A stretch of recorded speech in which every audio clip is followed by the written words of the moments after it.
So something that, I commonly hear people say is, I would love to build something, or I would love to start something if I just had that killer idea, or I just don't know where to begin. Um, Now, the reality is that ideas are everywhere. And, um, if you know what you're looking for, if you know how to pay attention to the world around you, you'll start noticing startup ideas all over the place. In those little moments where, you're stuck in line, or you're having to fill out paperwork at the doctor's office, or you're feeling frustrated about something in your day to day. Oftentimes, those are the beginnings of a really good startup idea.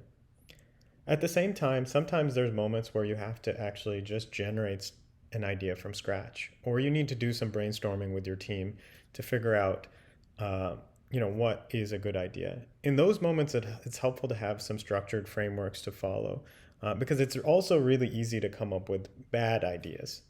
So today, I'm going to show you a simple framework or a simple exercise to generate good startup ideas. So ready? Let's go through it now. So the first thing you need to do is pick a topic. Pick something that you're really passionate about or interested in. This could be any topic. This could be a career interest. This could be something academic related. It could be a hobby. It could be entertainment. I'm going to go ahead and make a list of a few different topics. So I'm going to pick football because that's a sport that I really love and I'm interested in. For those of you who are international, I'm talking at the moment about American football, although we could pick, the regular football or soccer, as they call it in the US also. I'm also going to pick product management, given the focus of this conversation and this topic. It's an area that I'm really passionate about. I'm going to talk about business. Now, maybe the third topic is a little too general. But anyways, come up with your own list. Just what are some of the things that you really care about? It can be off the top of your head. It's fine for now. Now, pick your favorite one from the list. So I'm going to pick football just because it's fun and it's something interesting and it's something I'm passionate about. But pick one of the topics that you brainstormed. Doesn't matter which one, but just pick the one that you're most interested in or most passionate about. Now, the next thing we're going to do is we're going to answer a couple of questions related to this topic. So, which next thing I want you to do is list a specific product related to this topic. In whatever topic you picked, come up with a specific product.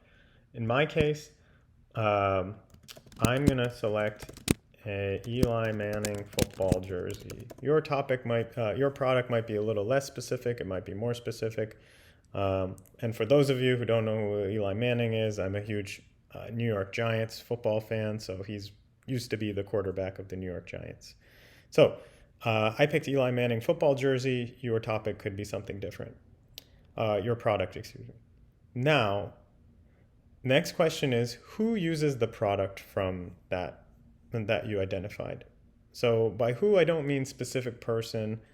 I mean what kinds of people use this product. So in my case, a football jersey, I'm going to say New Yorkers because it's an Eli Manning jersey. So I'm going to say New Yorkers who love football.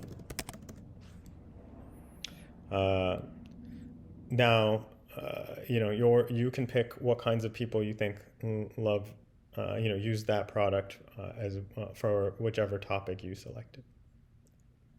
Third question is, what does this product help them do? And now, obviously a football jersey in my case is something that you wear, but in your case, it may be, something else. But the question is, what does this product help them do?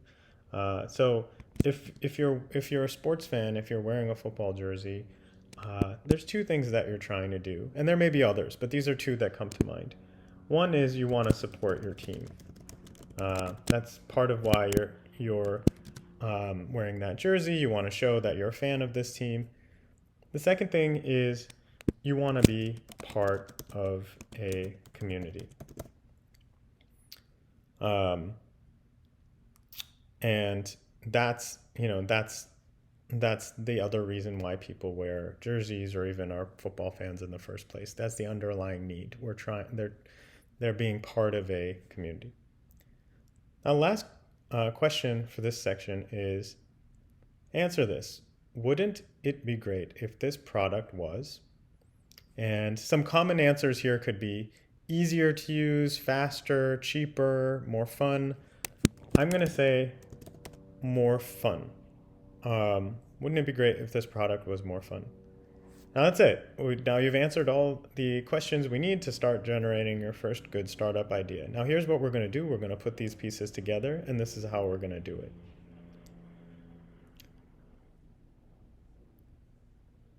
So what we're going to do, take your responses from the first questions up above, and we're going to string it together into a sentence.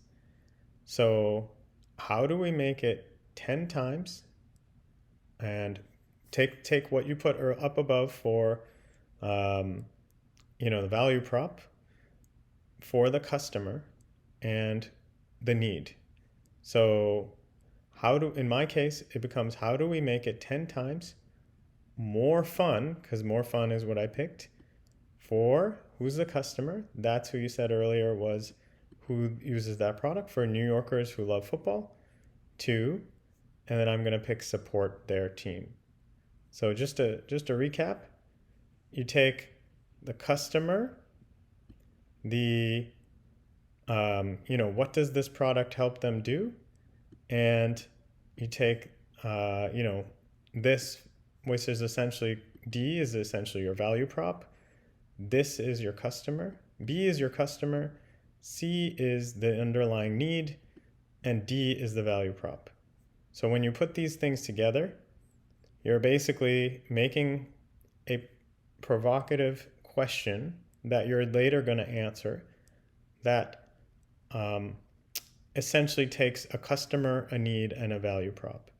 And you're saying, and the reason why it's saying 10x here is the idea is that you want to make something significantly better than what exists today. So when I put my sentence together, how do we make it 10 times more fun for New Yorkers who love football to support their team? Now all of a sudden, I can start to generate a whole bunch of ideas. And in a future video, I'll talk about how to actually brainstorm ideas and how to actually test those ideas in the market.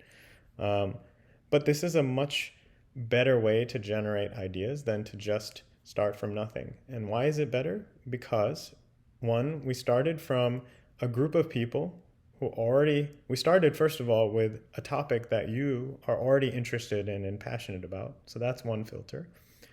A second filter is we started with a group of people who are already customers and who already buy products.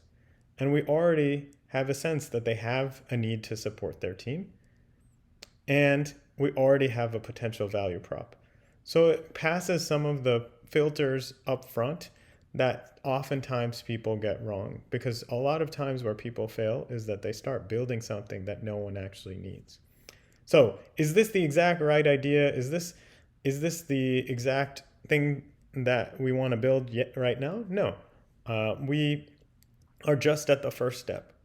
But by starting with a question instead of a specific idea, you're much better positioned to actually come up with that killer startup idea. Now the real work is to do the research and the homework to help fill in the dots and come up with potential solutions underneath this idea. And that's what I'll show you in the next video.